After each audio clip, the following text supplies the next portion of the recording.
Hello বন্ধুরা, নমস্কার সবাইকে। ওয়েলকাম আমার চ্যানেল ওয়ার্ল্ড অফ পাঁচফোড়নে। আজকে পাঁপড় আর ফুলকপি দিয়ে দারুণ মজার একটা ইউনিক স্টাইলের রেসিপি এনেছি। শীতকালে ফুলকপির নানান রেসিপি আমরা ট্রাই করে থাকি, তাহলে পাঁপড় দিয়ে এই রেসিপিটা একবার দেখে নিন চটজলদি, দিয়ে একবার বাড়িতে বানিয়ে খেয়ে আমাকে অবশ্যই কমেন্ট করে জানাবেন কেমন লাগলো। একদম ইউনিক নতুনত্ব একটা রেসিপি দেখাচ্ছি, আশা করি সবার খুব ভালো লাগবে। সবার প্রথমে ফুলকপি নিয়ে নিয়েছি, দিয়ে ফুলগুলোকে একটু ছোট ছোট করে কাট করে নিচ্ছি ডুমো ডুমো করে। বন্ধুরা, যদি আমার চ্যানেলে ফার্স্ট টাইম ভিজিট করছেন, চ্যানেল এখনও সাবস্ক্রাইব করেননি, একটা রিকোয়েস্ট করছি চ্যানেলটাকে প্লিজ সাবস্ক্রাইব করে পাশে থাকা বেল আইকনটা প্রেস করে দেবেন, তাহলে আমি যখনই এরকম মজার রেসিপি নিয়ে আসবো আপনাদের কাছে লেটেস্ট নোটিফিকেশান পৌঁছে যাবে। আমার চ্যানেলে শর্টস এবং প্লেলিস্টও আপলোড করা আছে। আমি এখানে সমস্ত ফুলকপিগুলোকে এরকমভাবেই কাট করে নিচ্ছি। এই যে রেসিপিটা বানাচ্ছি, এটা রুটি কিংবা ভাত যাই খান না কেন সবের সঙ্গেই খেতে পারবেন। এখানে নিয়ে নিয়েছি কয়েকটা কাঁচা লঙ্কা, আর নিয়ে নিয়েছি এখানে একটা মিডিয়াম সাইজের আলু ডুমো ডুমো করে কাট করে, এখানে 1/2 ইঞ্চি আদা, একটু টমেটো, আর নিয়ে নিয়েছি এখানে কাঁচা লঙ্কা। এইগুলো সব পেস্ট করব। কাঁচা লঙ্কা, আদা, টমেটো, কমপ্লিটলি নিরামিষ রান্না কিন্তু। এরপরে একটা সসপ্যানের মধ্যে একটু উষ্ণ গরম জল নিয়ে নিয়েছি, তার মধ্যে একটু সামান্য নুন হলুদ দিয়ে কেটে রাখা ফুলকপিগুলো দিয়ে দিলাম, দিয়ে ভালো করে একদম যাতে উপর অবধি জল চলে আসে আরও উষ্ণ গরম জল 1 কাপ আমি দিয়ে দিলাম। এবার এটাকে গ্যাসের মধ্যে বসিয়ে দিচ্ছি, একটা যাতে বয়েলিং পয়েন্ট চলে আসে, এইরকমভাবে বয়েল চলে এলে এটাকে ভালো করে নামিয়ে নিয়ে ছেঁকে জলটা ঝরিয়ে নিয়েছি। একটা সেদ্ধ আলু স্ম্যাশ করেছি, আর এখানে আমি টমেটো, আদা, কাঁচা লঙ্কার পেস্টটাও করে নিয়েছি। এরপরে কড়াইয়ে বেশ খানিকটা সাদা তেল দিয়ে দিলাম। তেলটা গরম হতে যে পাঁপড়গুলো রেখেছিলাম সেই পাঁপড়গুলো ভালো করে ভেজে নিচ্ছি। আমার এখানে মশলা পাঁপড় নেই, নর্মাল প্লেন পাঁপড়। আপনাদের যদি মশলা পাঁপড় খেতে ভালো লাগে তাহলে মশলা পাঁপড় দিয়ে এই রেসিপিটা ট্রাই করে দেখতে পারেন। পাঁপড়টা ভাজা হয়ে যেতে তুলে সাইডে রেখে দিচ্ছি। এবারে সেম তেলের মধ্যে আলু যেটা কেটে রেখেছিলাম ডুমো করে, সেই আলুটাকেও দিয়ে দিলাম, দিয়ে জাস্ট নর্মাল ভেজে নিচ্ছি। এখনও কিন্তু নুন হলুদ কিছু ব্যবহার করিনি। আলুটাকে জাস্ট 2 মিনিটের জন্য একটু হাই ফ্লেমে ভেজে সাইডে তুলে রেখে দেবো।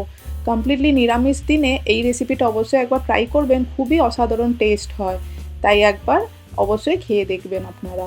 আলুটা ভাজা হয়ে যেতে এবারে ফুলকপি যেগুলো ভাপিয়ে রেখেছিলাম, ভাপিয়ে রাখা ফুলকপিগুলো তেলের মধ্যে নেড়ে ভালো করে নেড়ে চেড়ে 2 মিনিটের জন্য হাই ফ্লেমে ভেজে সাইডে তুলে রাখছি। এরকম কালার চলে আসতে রেখে দেবো। ফুলকপি যাতে ভেঙে না যায় সেটা খেয়াল রাখতে হবে, তাই বেশি সেদ্ধ করার দরকার নেই, এটা কিন্তু পরবর্তীকালে কুক হবে। এরপরে কড়াইয়ের মধ্যে 1 চামচ সাদা তেল দিয়ে দিলাম। এরপরে তেলটা গরম হতে পিঞ্চ অফ 1/4 স্পুন মতন হিং দিলাম। হিংটা অবশ্যই ব্যবহার করবেন নিরামিষ রান্নায়, ভালো ফ্লেভার আনে। 1 চামচ দিয়ে দিলাম গোটা জিরে ফোড়নে। আমি কিন্তু অলরেডি লঙ্কা বাটা এবং কিছু লঙ্কা গোটাও দেবো, তাই আর লঙ্কা দিচ্ছি না। এখানে কালারের জন্য কাশ্মীরি রেড চিলি পাউডার 1 চামচ ভর্তি করে দিলাম।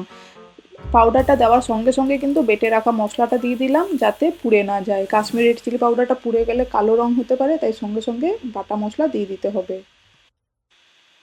এরপরে সামান্য কিছু মশলা দিচ্ছি, সামান্য একটু চিনি দিলাম পিঞ্চ অফ, ফ্লেভারটা টেস্টটা ব্যালেন্স করার জন্যে।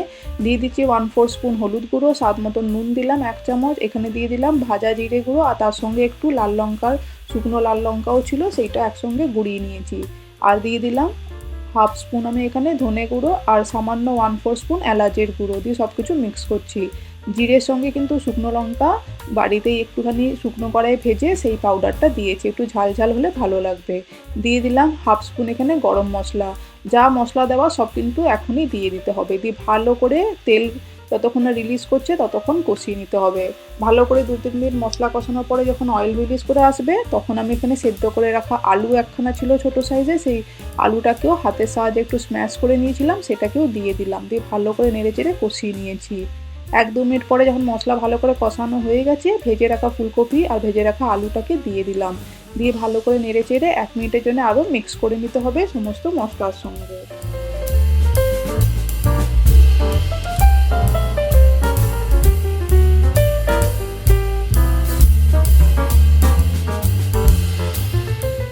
ফুলকপি এবং আলুটা ভালো করে মশলার সঙ্গে মিক্স হয়ে যেতে কাঁচা পাকা কাঁচা লঙ্কাও একটু দিয়ে দিলাম।